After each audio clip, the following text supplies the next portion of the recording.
up, folks? It is Friday Eve, Thursday night for those who like to keep track of the days of the week. And yes, it is time to talk not only some Eagles football, but let's not forget Dick Vermeil was inducted into the Hall of Fame just a couple of weekends ago. And so Melissa Pihos was back with us this evening to talk to us about her experience at the Hall of Fame and the people she came across.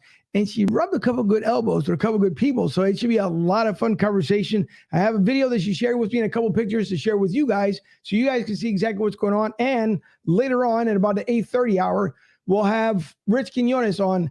My brother will be on this evening, and he'll talk about his latest venture with 27&Q, and we'll keep you updated with that as the show progresses. But don't forget also, visit the all-new, brand new, boy, that makes a lot of sense, doesn't it? The all-new BroadStreetSouth.com, BroadSTSouth.com. We also thank you for tuning in from Kenya, from Australia, from Italy, and everywhere around the world, including stateside in South America, as once again, we are at episode 153, almost the over halfway point of 200, so it gets better from here, and we can't wait until episode 200 so we can have just as much fun as we did with episode 100. If you guys remember, that was almost a 3-day event with all the people we end up bringing back and sharing their experience with us. So lots to get into tonight. Obviously, Russell Wilson, the big winner today, $245 million, a 5-year deal where he says he wants to finish his term in Denver, 165 guaranteed. So big payday for him.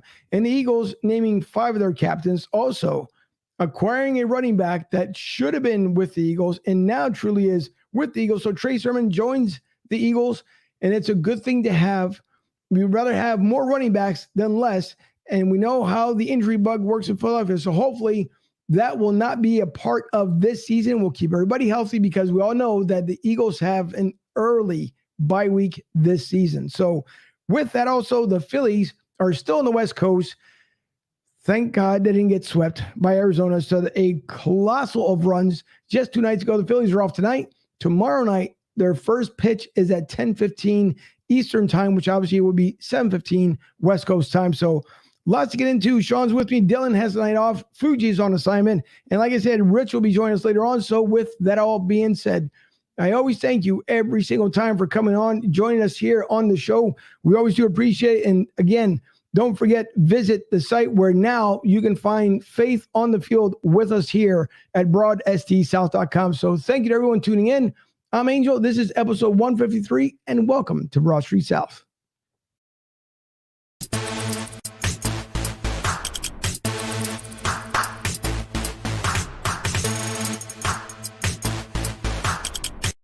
Always have Fuji, and I bring him on with me just so he can get everybody fired up and pumped up, but he's not here.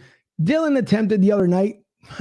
It worked okay. You got to give the kid an A for effort, at least trying, or E, as I said the other night. And I can't get Sean to do the same thing, so I'm just going to bring Sean on just as quietly and as best I possibly can. So here is the sports contributor, Sean Kilrain. Sean, how are you this evening? Pretty good, Angel. How about yourself?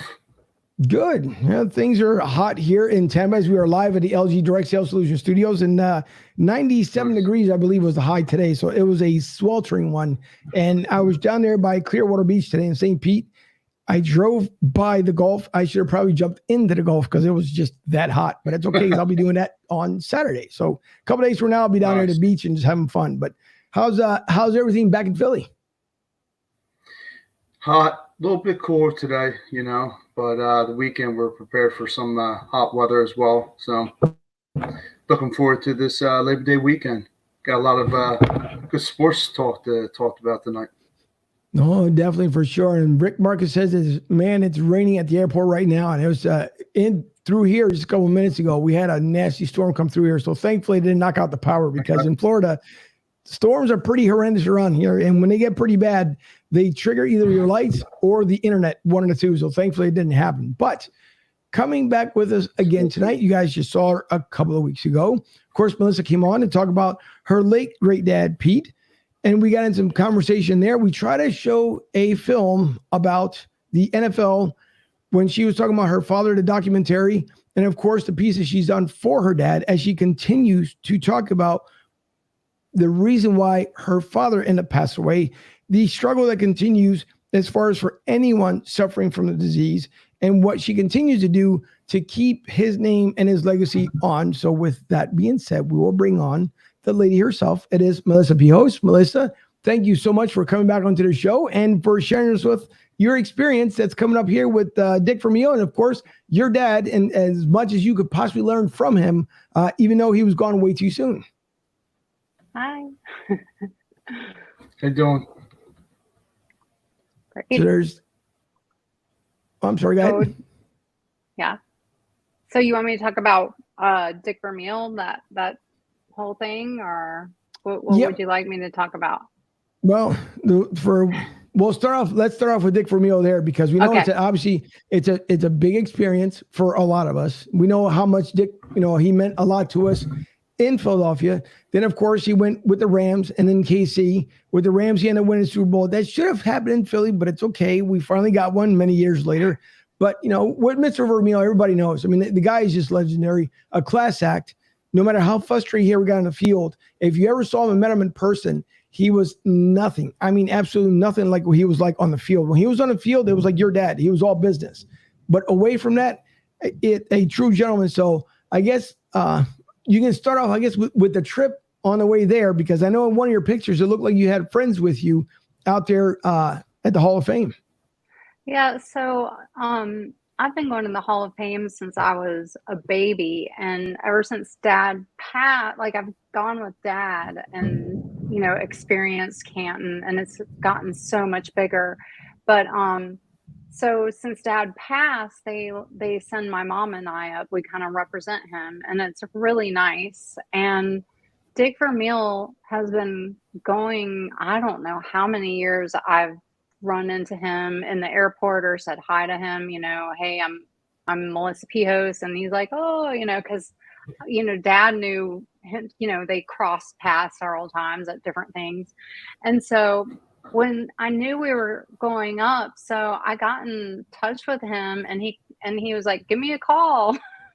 So I called him, and he was like, hey, he was just telling me how busy he was and how much work it was to be inducted in the Hall of Fame, guest lists and speeches and just all of this stuff. And I get tired going up there, and we're doing half the stuff that he's having to do, and right. So we had a good conversation, and then we left on Wednesday. I think it was August 3rd or something like that, because we had to go to a board of trustees meeting.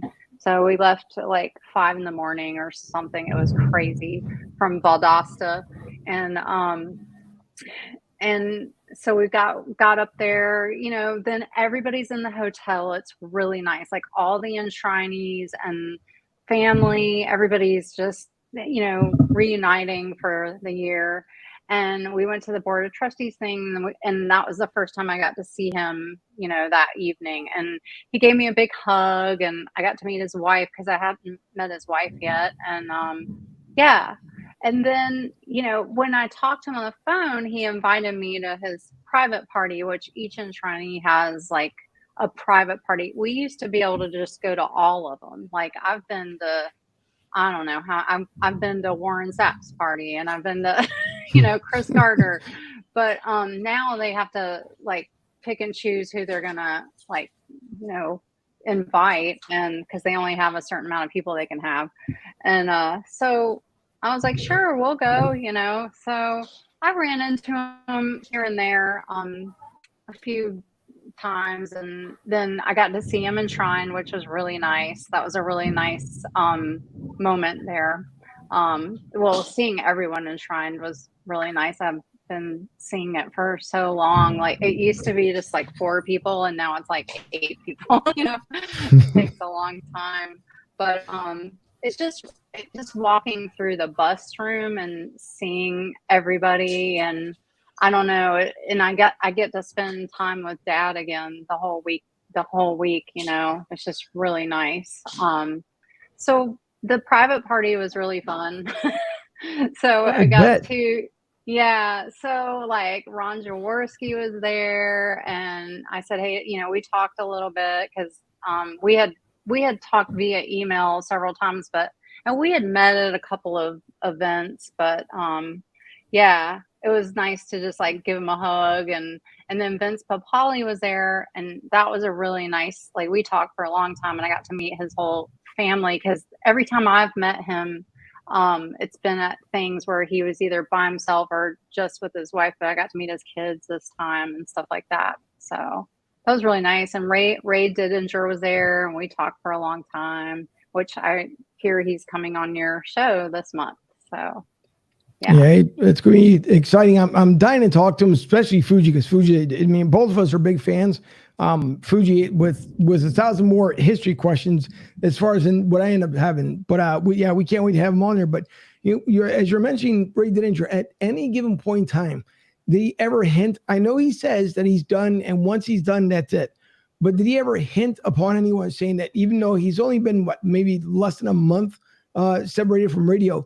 Did he mention at all? Was he just, was he happy he was done, or does he feel like he misses something? He said he did say he missed it, and it was, it was sad for him, but then he felt kind of, like he could not be so busy all the time. And he's, he wrote a play. It's called Tommy and Me. And it's the whole story about how he met Tommy McDonald. And it's it's only two people in the play, Well, right. I think there's three, because there's somebody that plays him as a kid. But and they've been touring up in like Hershey and Delaware, somewhere Delaware Valley or something. I don't know. Some theater there. I probably should look it up so I'm not saying the wrong thing, but he's really into that right now. Like, he's really into like getting Tommy and Me out there, and I think that's really cool. And he just wrote that book too, and that's been selling out on everywhere. So I think he's just I think he's really focusing on that play and how he can get it out there more. So there, I already see Mike Klein tuning in tonight, where he says, we love Ray and Vince. Both are great guys. PhillyToSouth.com. Don't forget, you guys. As a matter of fact, let me bring up. See, it's a good thing that Mikey came on. It's a really good thing. So I can bring up the banner here, because as you see on the bottom part there, the scrolling banner. By the way, for those who are tuning in right now, and for those who get to listen to the audio download later on, if you're in the Tampa area, September 11th, it is the big blowout home away from home kickoff party at Tampa Joe's 9316 Anderson Road. Philly to South, who presents the host of the party, Michelle Henley, doing a great job putting it all together with Robert and Mikey and Mike Goodwin. So it's going to be $30. It's a tent event, meaning it is closed off. So $30, you can eat as much as you want from 11 to 5. There's also going to be a DJ at the tent. They're also going to have a memorial service for 9/11. So they're going to take out a moment to make sure they pay respects on September 11th, as most people are as well. So $30 will get you in the door. I don't know. And Mikey, if you're still tuning in, do you know if any kind of drinks are included with the $30? I don't want to put words in my mouth and saying that there are, but I know you get, I believe, burgers and dogs and some other stuff. So make sure, if you're there, September 11th, it's only 2 weekends away. The kickoff at Tampa Joe's, and that's for all Philly fans and for any fan. If you're a Bucks fan, you want to join us, come down, party with us, have a great time from 11 to 5. Of course, Fuji will be here. Kind of one of the reasons why he's not with us tonight, because he's making preparations to be there. So we will have over 500 fans in the house. And Mikey, thank you. He says that you will need to buy your own drinks. So, Mike, you can already buy 2 for me, 2 for Fuji, and then 1 for Debbie. So just remember, bring your wallet. But Mike Klein doing a great job. Listen, if you guys do not, if you guys don't follow him on Facebook, make sure you do. Philly to South is one of the premier clubs down here. Mike Klein does, for 28 years, he's been doing a really good job putting it all together. He's getting up there, folks. So he might need someone who may end up taking over the reins at Philly to South. I think Michelle, yes, really, Mikey, bring your wallet. Bring your wallet there, Slick. But Mike's getting up there as far as, age-wise. He would like to retire if he possibly can. I don't think he will. But either way, someone's got to take over the reins. For me, unfortunately, I can't, even though I am part of the club, but because of the show and everything else, I don't have the time for it. But Mike, 28 years, It's been really good with the club. We've had a lot of fun the last 3 years at Tama Joe's. Now we got another season coming up, and 90% of the season I will be down there televising from there. The night games going to have to be a little bit flexible on there because obviously you have to get up early in the morning. So we'll have to kind of play around with that one. And as I talked about earlier, the storms, well, they're here. So in case, if I happen to go away, the show will continue if I lose the internet. So you guys will keep it running just in case we get a flicker of power outage over here. So in case you just see me disappear, that would be the reason why. But anyways, don't forget, September 11th, Philly of the South presents the Eagles kickoff party. And God bless Michelle Henley because she's put a lot of work into it, and she's doing a phenomenal job. So we will be there, Fuji, the whole 9 yards. Sean will be back in Philly, but he'll be on with us as far as on the viewing screen. So that should be a lot of fun. But getting back to with Ray Dittinger and Dick Vermeil. So you had, Melissa, if I remember correctly, prior to you heading to Canton, Ohio, did you guys end up having dinner with Dick Vermeil prior to going up there? Am I correct? No, we didn't. Okay. All right. We had dinner once we got out up there. We all went to the Board of Trustees dinner, and it's basically enshrinees and then like widows and like I was my mom's, kind of, there were only 2 tickets to that event and the Board of Trustees of the Hall of Fame. So all the new enshrinees got to go and all the old ones. And then, if someone was deceased, then their 2 family members. So, yeah. Okay. So now since you've been up there many a times and just coming from your perspective as obviously as a fan, your dad being in the Hall of Fame, what's it like? Can you kind of give us a feel of what it's like for the new people going into the Hall of Fame, like the enshrinees? Like, what's the feeling like, either being the night before or just before they walk up to that stage where they know, like, this is it, like I'm in the Hall of Fame? Yeah. So, I mean, I've just seen so many people react differently. Like, I remember when Terry Bradshaw went in, and I remember he had this big party, and there was like, I remember the people at the hotel being mad because there was some pizza like all over the room. So I think some of them get really nervous because, I mean, they're being immortalized forever, and their bust is in there, and they get the jacket. Like, that's the first thing that they do is get that jacket, and just trying that jacket on like that evening, like watching them get their gold jackets is just something. And they're all like, it's like this huge group of gold jackets just there, like welcoming them in. And when I started going, there were less guys in, so then it'd be like, yay, 20 people are back, so now there's at least like there were like 100. I think there were 120 or 100 that came back this year, which is quite a bit. Then there's a parade, and they ride in the parade, and they're waving at all the fans. And I forgot who it was last year threw like, I don't know, $10,000 out at the fans. Yeah, I think it was Edgerton James. I think it was him, but I can't remember. Because I wasn't, the parade is too early for me. So, I just can't get up. I used to go with Dad, though. He'd make me ride with him in the parade. So, but yeah, they have a very busy schedule, and then they have all the parties, and their crew gets put in near, in front there. We were behind some Raiders fans. So I saw that lightning. Wow. Yeah. And the bad part is I can hear the electric through the headphones here. So I'm hoping it blows by faster because I can feel the electric when it comes through because it's right outside the window here. Yeah. So. Well, my headphones, I hear everything. I just heard loud and clear. Yeah, I get that. That's the only bad part here about Florida. It's, again, they're in and out in 15 minutes. The bad part is, like, right now we don't have the downpouring rain, but we get the lightning and the thunder. Normally at times we get just like, you'll hear the thunder, but you'll see that it's almost like, and I know they said there's no such thing as heat lightning. say what they want to say. It is a thing. But usually when we get these kind of storms where we get more strikes than anything else, these are the more dangerous ones than with just the rain because, and one thing I've learned being down here, I feel like the weatherman down here at times, but when you have like patches of opening within a cloud, usually that's where I'll find the quick ground to shoot up because obviously lightning shoots up from ground up. And that's where it becomes kind of dangerous. I'm just hoping it blows by fairly quick. So that's why I said, in case I happen to lose it, that's the reason why. And I'll have to reset everything in here. But the one thing I will never give up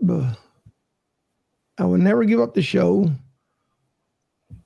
Love you, Angel Schaefer. Okay. Don't know exactly who you are, but all right. So whomever Angel Schaefer is, you got a fan that loves you somewhere. So don't know exactly who you are. But anyways, so it's, again, things that happen in your life. But the other thing, as we talk about like as far as the enshrinement and everything else, so when it comes to the actual parade, does that start, or should I say my fault, is that right within Canton, like right within, in the same area that's in, or is there a particular area that they end up actually driving through and come back towards the stadium? No, it's in downtown Canton. So people start camping out sometimes the night before. So they can be right on like the front line. It's a pretty big event. And downtown is sort of a little bit further away from like where the stadium and the hall are. So, and they had us staying downtown, which was really cool. We hadn't been downtown in like probably like 3 years. But it was cool being back downtown, just walking around and hanging out in Canton, and yeah, it was cool. So again, if you're going to cry about the weather, become a Cowboys fan. It's not going to happen. Nice try, but not going to happen. No way. Oh boy, here comes a big one. Not definitely going to happen. But Sean, I'm not too sure if you have any questions. I know Rich will be joining us here in a couple of minutes, but I don't know if you had a particular question, either being the Hall of Fame or for Melissa herself. I mean, just being up there, Melissa, it has to be just quite an honor, just seeing like that whole brotherhood of every guy in their gold jackets, like you said. And it's something on my bucket list I want to see. Being a former football player, I just want to see all the rich history about it, you know? Yeah. So what was your most good time up there when Vermeil got inducted in the Hall of Fame? I mean, that was the Vermeil party was really fun, but we had a lot of fun at the like there's like a few luncheons we go to, and I don't know, just being with like some of the kids that their dads are no longer with us and kind of bonding, or some of the widows and stuff, like Sylvia Mackey and Terry Upshaw, like hanging out with them, you know, Kevin Green's widow. It was just really nice being with like such a big group of like really great men and women, you know. And the funny thing was, on our plane ride back, we had a driver pick us up at 3:30 in the morning, and Lynn Swan and Jerome Bettis rode with us, and it was really fun. Wow, and that's awesome. Yeah, and they were on the plane with us too. Yeah. Yeah, Jerome Bettis was one of my favorite running backs. He was a beast. Oh, that's awesome. Yeah. He was running a little late, so he made us late, and I had to rush my 82-year-old mom like through the airport. I guess he went out. He went out the night before, maybe. I don't know. No, I'd imagine, you know, I could. In the NFL, obviously, now it's completely different from what we've seen from years past. Some guys that are still waiting to get in, which I think it's been like long overdue. They should have been in by now. But again, it's the NFL. It's the way to do things and everything else. But I could imagine, Sean, and probably you as well, that word. Let's just say you had a 10-year career, but it was a 10-year solid career. and then you finally get the call to the Hall.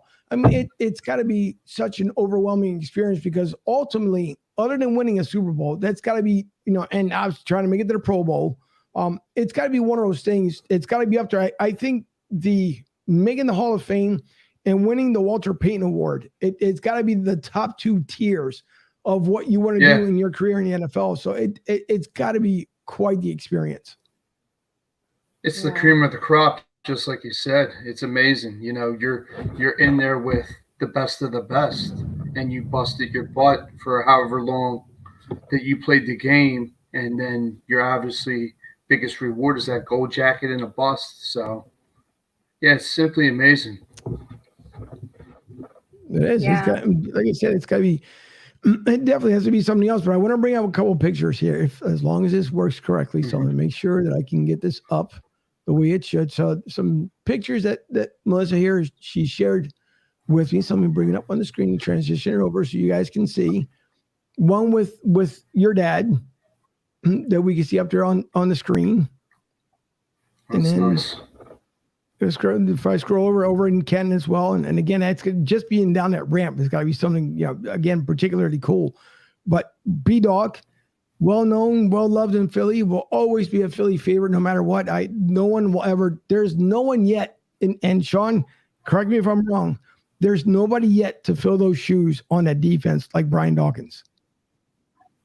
Not one damn bit. Nobody. Not even close. Nope. Now, Melissa, other than you, who I can tell the obvious one in the picture, who else do we have in the picture here? So we've got my mom kind of on if you're looking at it, she's on the left. And then that's Esther Parker. She's Jim Parker's widow. Oh, wow. And I think he played for Baltimore Colts back when it's Baltimore Colts. Yep. I think. I'm not entirely, I probably should look that up, but. And then you have the pro class that we see up there on the screen with Dick Vermeil. And him up there on stage. And I believe there's one or two more that we've seen here. Yep. And now that's the one infamous moment I would say about Dick Vermeil, that it carries with him everywhere.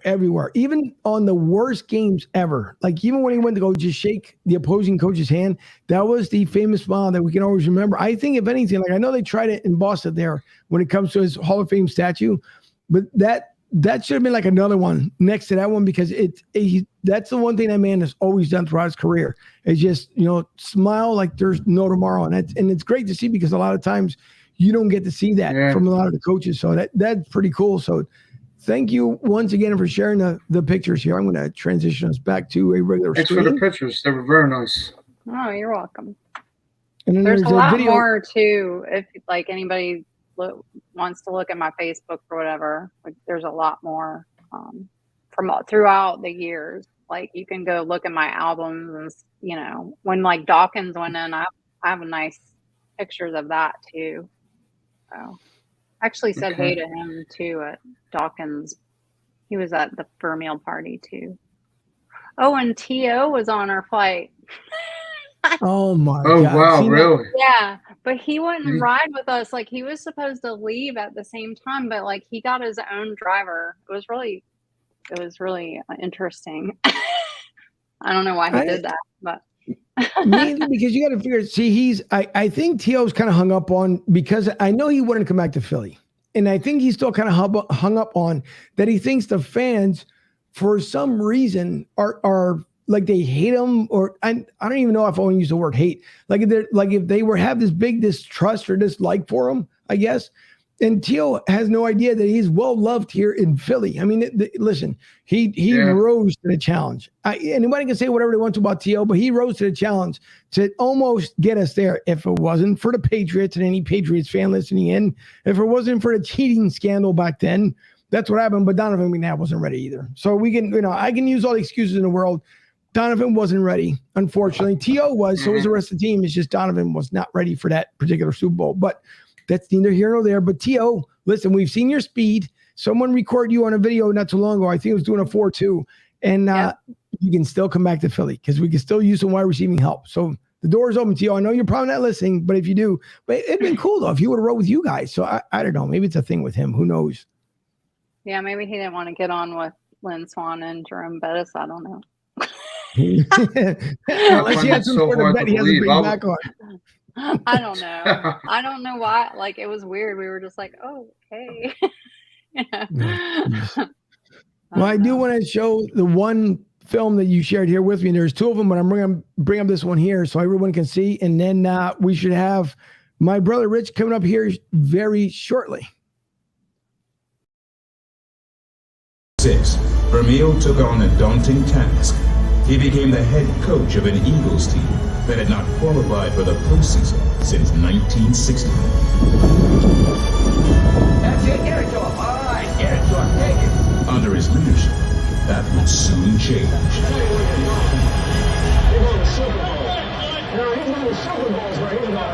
Always a man to march to his own beat, Vermeil took a 15-year NFL hiatus.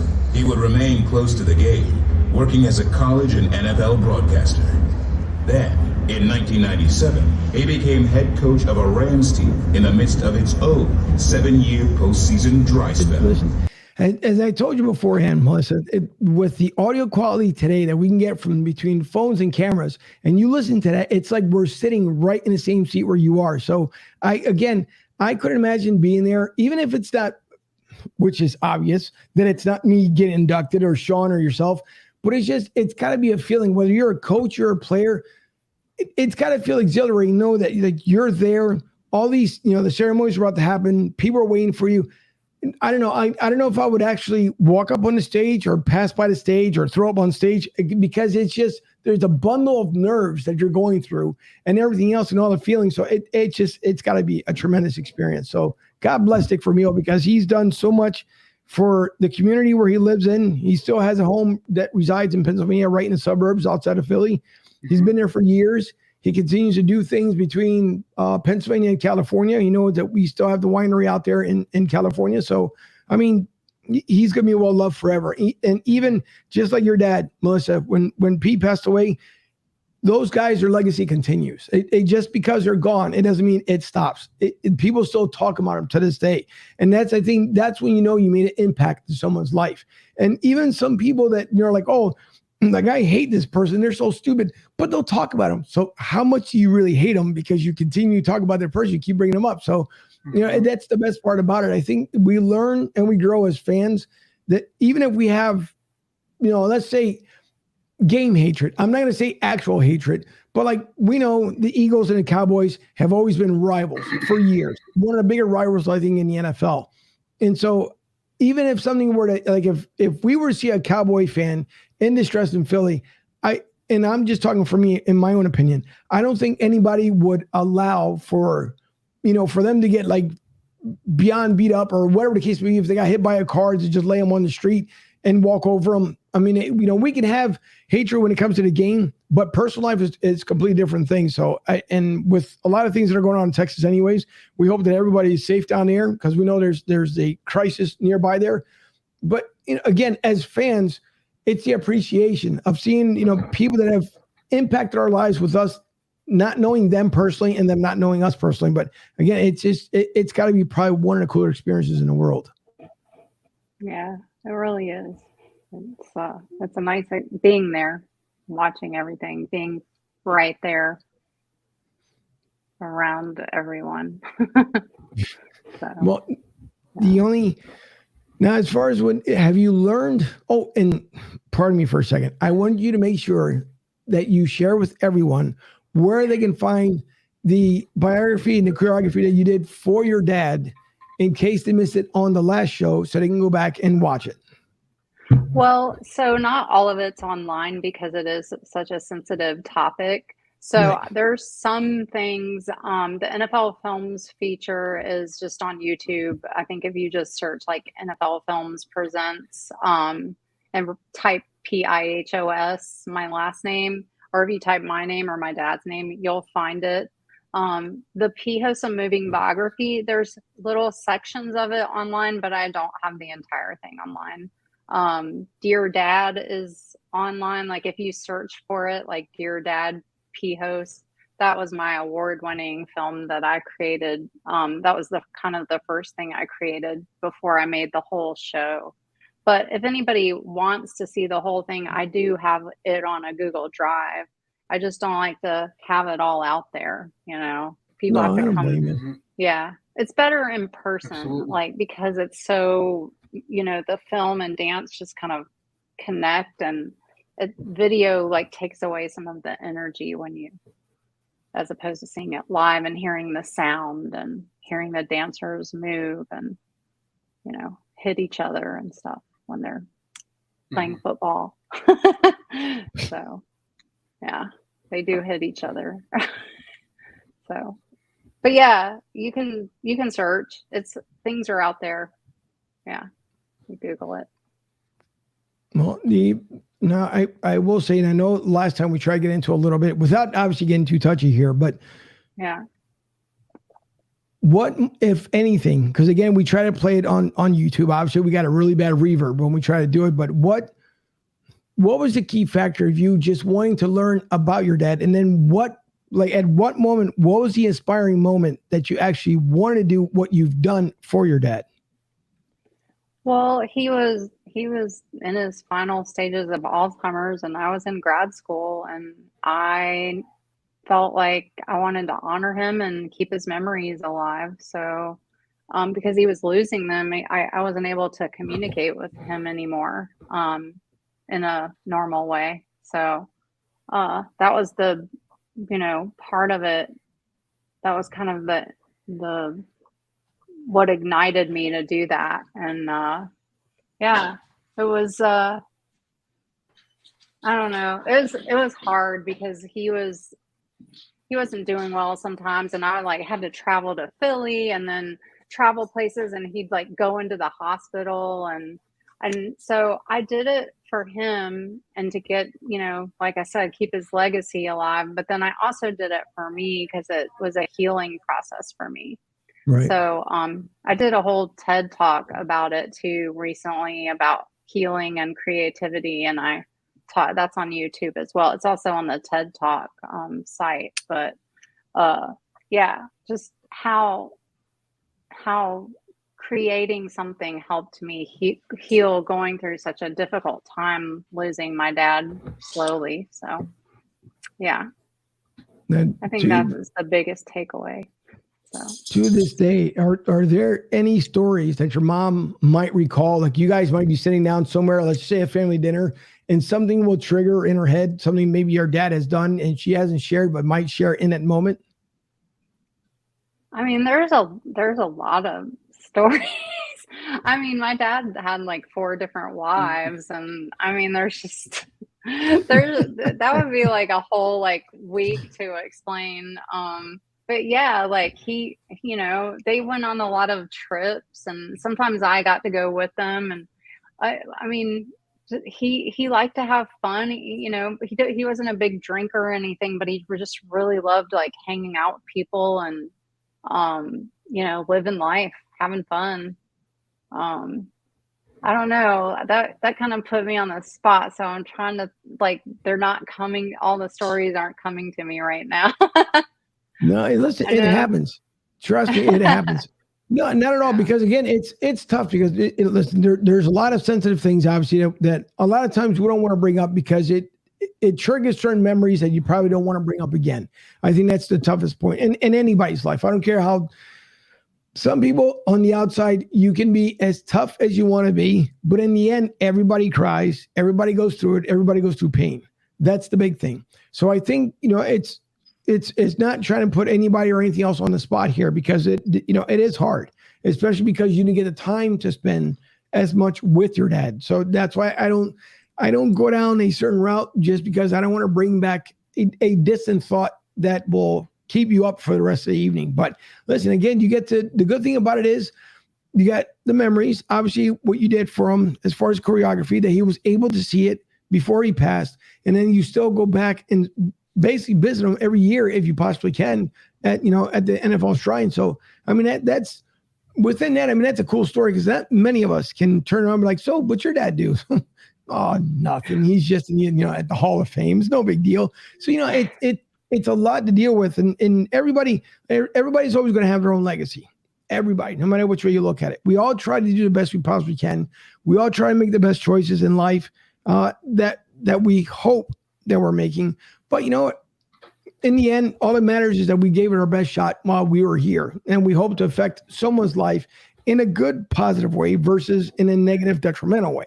So it's a good thing that your dad, impacted a lot of people the way he did. And he was able to accomplish, I guess, as many things as he could while he was here. So that, kudos to your dad. But, as we talk about the Eagles here, and I'm waiting for Rich to come on, he might be having a little bit of a difficulty coming on here as far as the technicality of stuff. But Sean, you mentioned the other day about Trey possibly, once he was let go, to bring him on. You had mentioned it'd be nice to see if the Eagles picked him up. We also wanted to see that maybe it could have been between Pittsburgh, could have been between the Patriots. It could have gone either way, but the Eagles end up picking him up. How crucial was it for the Eagles to pick that man up? Big time, because look at with Miles Sanders. He's been out, 3 weeks with this ankle injury. Yeah. So it's time to, basically, we got 2 weeks into the season, pick up another running back. And what better than get a guy who's young, 23, 6 foot, 220, a bruising back, different running style than Miles. Let's go get him, and which we did. And then I read the article previously. There was some talks with the 49ers and us traded him, but we got the better end of the deal. We don't have to pay anything for him since he got released. So I'm excited to see what he brings to the table. So your thoughts? Well, it definitely can't get any worse for the Eagles, but I think it was a good move by Howie. Howie, as I mentioned to you earlier today, I think for Howie and the job he's done this season, and we all like to bust Howie's chops more than anything else. Obviously, we always say that Fuji and Howie are best friends. I think Howie this year, honest to God, earned his pay for what he did during the draft, what he was able to do the night of the draft, and what he continues to do. I mean, who knew? Everybody hoped that we'd end up getting Jordan Davis. Thankfully, it fell in our laps the way it did. But for him to continue to pull these strings and these rabbits out of his hats, it's amazing what he's going to end up doing. And I know, obviously, with Jalen Reagor being traded away to Minnesota, we all get it. We all understand it. But it's a part of the business. With Justin Jefferson, would have made it better? Who knows? We don't know what kind of path it ended up going. Would we have gotten Devontae Smith? So there's so many different questions. There's probably more questions than there is answers. But what he did as far as picking up a running back, he knew that we needed the help. So good job by Howie by doing so. And by Nick Sirianni pointing out that obviously they needed that, they needed the adjustment, they needed help. But again, when you look at it, Howie has done a phenomenal job. As much as we criticized him last draft, this one, he really knocked it out. And not having, let's not forget, our salary cap in the window for it, it's not that high of a ceiling. So what he's done to make things happen, and obviously Jalen Hurts this year, now getting the C on his chest, it's going to be, he knows it's going to be tons and tons of eyes on him this season. So the payday, so if he wants a payday like Russell Wilson, I don't think he's going to be anywhere remotely near, obviously, what Russell Wilson got, because he's been doing it for years. But if Jalen wants to prove himself of what his value and his worth is, then it's got to be, it's, what's the word I'm looking for here? It's got to be now. You're right. Yeah. It's got to be. The time's now. Because you surrounded them, just like you said, with all the players. You got A.J. Brown, you got Dallas Goedert, you got a hell of an O-line, And, sky's the limit for him. And we got a knockout defense with the acquisition of Gardner Johnson. So I'm excited. The defense is definitely an upgrade, from front linebackers to secondary. I can't wait to see what they bring September 11th versus the Lions. All right. I think so as well. I got to try and send something off here as we're speaking, because you got to do the multitasking around here to make sure to get things done. So let me get this out of the way here just to see if we can get Rich up here and running. So Rich, if you can hear me, I just send you something else. Try that one there and see what happens.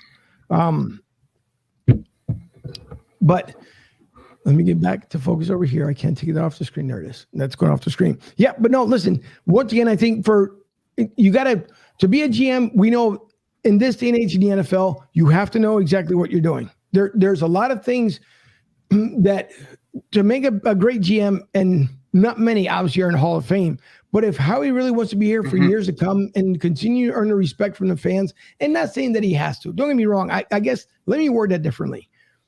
You're hired to do a job. Whether we as fans like it or not, we're going to complain until the cows come home. It's what we do. We're going to continue to complain. We're going to continue to say that we didn't like what was done. We didn't like the choices. None of that stuff. It is what it is. But in order for you to be successful, especially in Philadelphia, you have to know, one, the community, two, the fan base. Because a lot of times, I know people like to say, well, in Philly, they like to argue. They're mean. They're this, they're that. No, we know our football in Philadelphia. And I know a lot of places that know it as well. But in Philly, we're passionate because we know what the team needs. Yep. And we hear even on the Philly radio, a lot of times, sometimes you'll hear like, oh, the fans, they wanted this person out. Look what happened. They wanted that out. Now, when Joe Girardi, switching gears here real quick, but when I started hearing the grumblings that Joe needed to be out because the fans wanted him out, that was one person I was actually sticking out for, because I thought, all right, you know what? Come on, give Joe a break. I don't think it's Joe's fault. Well, it turned out to be Joe's fault because obviously Rob Thompson has really turned his team around. So with what Howie has done, especially during that Chip Kelly era, that thank God was short and sweet, because if he would have been here any longer, I don't even think we would have probably had a team at this point, because the fan base was definitely gone. And once you get into Jeffrey Lurie's pockets, you know that he's going to end up letting you go, because December came and I've never seen that many empty seats at the Link than when Chip Kelly was here. Yeah. So I like the pickup. I still want to see what's going to end up happening. Once again, I think Gardner Minshew, which I thought had a pretty decent camp before the season started, I think, and I could be wrong, Sean, maybe the Eagles are thinking, if needed be, if they need another key piece before the trade deadline is up, maybe they could shop around Gardner Minshew. Now, is he still a backup quarterback? I believe so. Is he a starting quarterback somewhere? Don't know. He hasn't shown himself enough since being away from Jacksonville. So I don't know what you think. Do you believe that Gardner Minshew could be a starting quarterback for a team? Not really, because all the teams have very good quarterbacks. I think he's a very serviceable backup quarterback. And I would like to just leave it like that. And back to Howie. Howie's a great numbers guy, but as far as evaluating like football players and talent, he has the 6 other GMs whispering in his ear, I think, this is the guy to get. Let's do our homework from injuries, background check, get him. But all in all, he's doing a solid job, like you said. So now, Melissa, as far as for what you've seen so far, and I know you've got a crazy, busy, hectic schedule. I know it. I get it. Understand it, because school just started for you. I know you got a lot on your plate, but for the little bits and pieces you've been able to see during training camp and what the team has done, what's your feeling like of what the Eagles should be able to do this season? I think they'll get pretty far. I would of course like them to win the Super Bowl, but I don't know if they'll do that. But they may get to the playoffs. Maybe. We'll see. I sort of foresee that. Listen, I hope so. I truly do hope so, because I think it's going to end up. I think it's for the Eagles. So I know a lot of people are saying 11 wins. Last week, Key came on and she felt they could possibly pull out 12 wins. Being healthy, it's going to take a lot for the Eagles to get there. I feel like a solid 10 wins out of this team, it is more approachable, I believe. So there's going to be a lot to ride on Eagles this season. But again, as I keep mentioning on the shows, though, the great part about the season is, and I've never heard so much talk behind the Eagles, and I'm talking about the national media. Normally, the Eagles haven't gotten this much talk, I want to say, since maybe, let me go back to maybe 2015, before the 2017 season. And it was when the Eagles were still kind of transitioning, figuring out what they wanted to do, where they wanted to go. There's a lot of the media, the things the Eagles will definitely win a division, as stated per them, that they'll win a division and could make it deep into the playoffs. Barring any injuries like any other team in the NFL, I think it happened. But again, it's all going to rely upon Jalen Hurts. And Sean, as I stated before, we know that he practiced this offseason, one with TB12, with a couple other QBs. I know a couple of the guys that went away from obviously Pennsylvania and did some practice. So, we know there's a lot riding this year. We got 2 weeks before the kickoff to the NFL season. We know that Nick Sirianni's got a lot to prove in year 2. He came in here year 1. And I mean, to take the team where he did to get them into the playoffs was great. But the way we exited out was horrendous. Nick Sirianni, I'm going to ask you this question here, Sean, but if Nick Sirianni proves himself this season, do the Eagles then extend him? I'm not going to go with 10 years. Do the Eagles at least extend him for another, let's say, at least another 5 years? I'll say lower, because I think he still has something to prove, Yeah, but sky's the limit for him. Like I said, we're stacked. Yeah, it's going to be a lot. So I want to bring up one video here because with my brother Richard, there might be some technical difficulties that he can't make it on with us. So I'll make sure I get him rescheduled for another show. But I want to bring up because he came out with a new show and he surprised me yesterday. He really surprised me because he told me, "Hey, check out the tweet I just sent." And so I checked it out and I'm looking at it and I'm going to show you the video of the one he told me about. But it took me a second to register because he's always doing something. He's like the kid putting his hands in a cookie jar. Like, one thing I absolutely love about Rich is he will spread himself around, but when he does it, it's always impactful. It's not like I'm going to talk to this person, and if it doesn't work out, well, I'm going to go back to doing what I was doing with Plan B. Obviously, everybody, if you don't know it, he's on 1490 AM Sports Betting with Back Your Play. And I'm hoping I'm getting that right, from Sports Betting. He's got his own show, obviously, on YouTube. You can follow him on YouTube on Rich Q on Q on there as well. And that's where he released his new show, and the episode, or at least the small snippet I'm going to end up showing here on the screen. But when I looked at it and I saw who it was, the reaction to me was, wow, how in the world did that happen? So I'm going to show the clip here, and then I'll talk about who he teamed up with. My all-time favorites. Trading Places are coming to America. Trading Places. I hate coming to America. You hate coming? Yes, I hate coming to America. One of the dumbest movies ever. That's me. What? I don't like it. Are you? But don't like that movie. To see with sexual chocolate when he drops the mic? Yeah, but no, coming to America was. All right.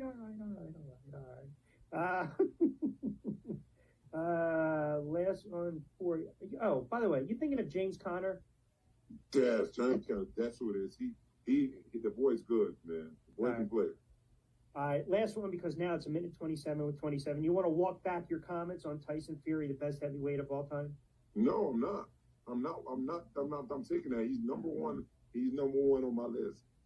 He's number one. The guy's 6'9", great hand speed. He's a good boxer with great skills, good footwork, can take a shot. He's just as fast as some of these other guys. Do you even contemplate the body of work, though? Right? When we look. So now, if you guys remember Brandon Jacobs, the New York Football Giant, right? Short kind of career, but again, when you team up with certain people, yeah. When you team up with certain people, it kind of takes you a little bit by surprise. When he dropped that on me, it was absolutely nothing. I mean, it was nuts because it took me a minute to register. Like, wait a minute.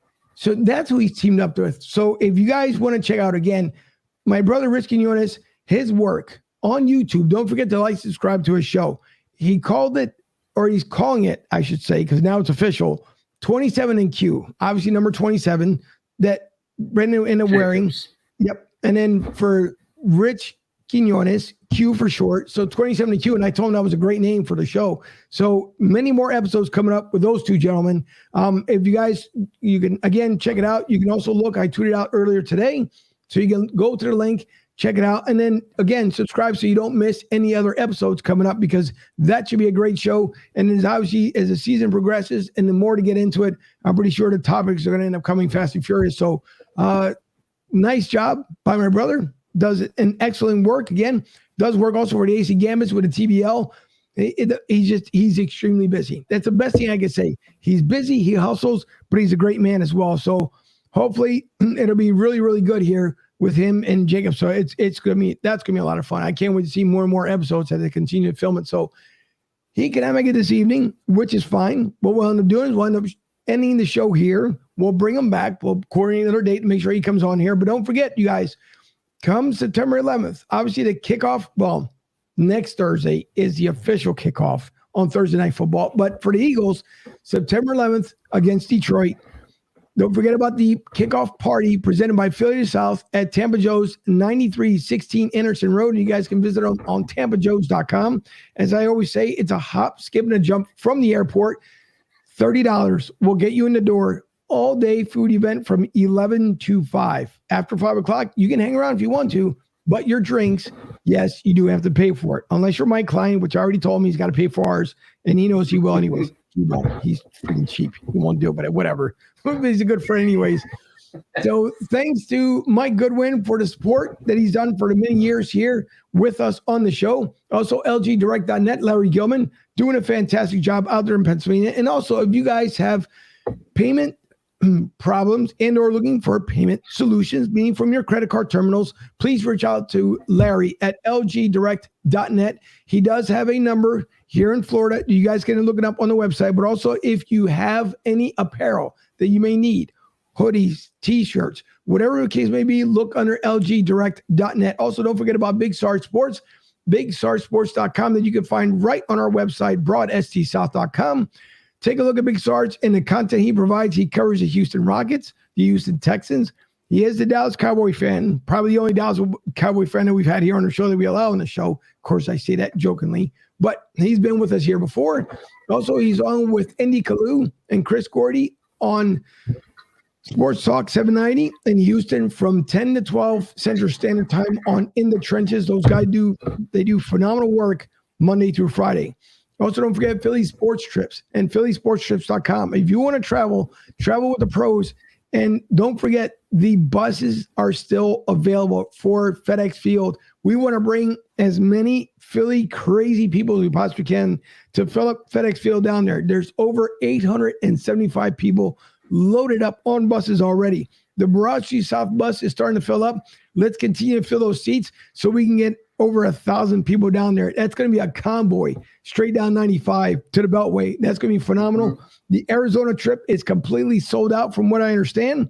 So if you guys are going to go, I would suggest you can probably fly there and pay your tickets or get your tickets. But as far as the rooms that were allotted, they're sold out. Great job by Vince and the crew by doing so. But the rest of the season, same thing. You guys can go right on our website, broadstsouth.com, and book your trip right through our website. Check out the prices. On there, the tailgate experience, I will say, second to none. Those guys do an excellent job. Vince makes sure he takes care of you when you guys do the tailgate experience package. So purchase it. You won't be disappointed.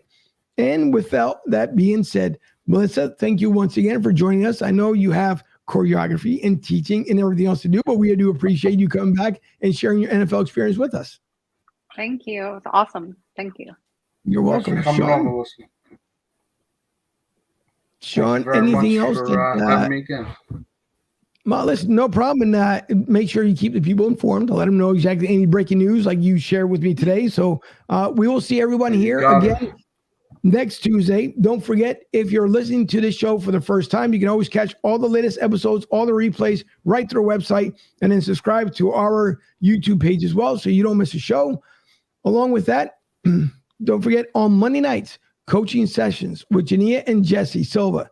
If you guys are looking for life coaches, not a psychiatrist, if you guys are looking for life coaches, join us on Monday nights, 8 o'clock, right here on Broad Street South. So thank you to everyone. We hope that everyone enjoys their Labor Day weekend. Have a lot of fun. Be safe out there, and we will see you all next week.